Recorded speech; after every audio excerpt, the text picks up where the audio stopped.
हमें सिर्फ हमारा काम अच्छे से करना चाहिए और सत्य के मार्ग पर आगे बढ़ते रहना चाहिए। हमारे रास्ते में जो कोई भी हमारी बुराई करने वाले लोग आए, उसकी बातों से हमें कोई फर्क नहीं पड़ना चाहिए। इस कहानी लक्ष्य की ओर बढ़ते रहो में यही बताया गया है।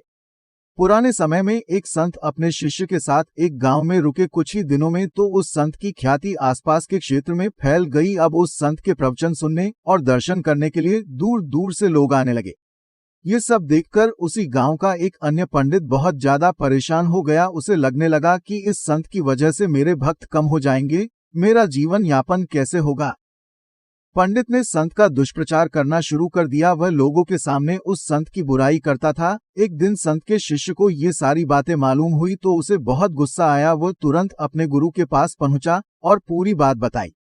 संत ने अपने शिष्य की बातें सुनी और कहा कि उसे छोड़ो, उस पंडित से वाद विवाद करने का कोई लाभ नहीं, इससे ये सब बातें फैलानी बंद नहीं होगी, इसलिए उसकी बातों पर ध्यान नहीं देना चाहिए। संत ने देखा कि शिष्य का क्रोध शांत नहीं हुआ है। तब उन्होंने कहा कि जब जंगल का हाथी गांव में आता है तो उसे देखकर सभी कुत्ते भौंकने लगते हैं, लेकिन हाथी पर इसका कोई असर नहीं होता है। हाथी अपनी मस्त चाल चलता रहता है, कुत्ते भौंकते हुए थक जाते हैं और वापस अपने इलाके की ओर भाग जाते हैं। हमें भी अपनी बुराई करने वालों के साथ इसी तरह पेश आना चाहिए।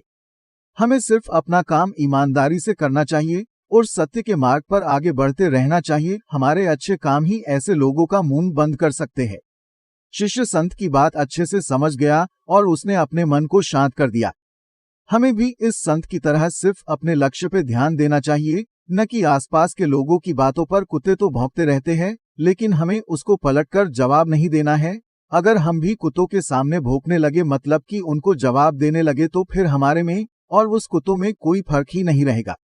इसलिए बेहतर यही होगा कि हम अपना काम शांति से ईमानदारी पूर्वक करें और अपने लक्ष्य की ओर बढ़ते रहें।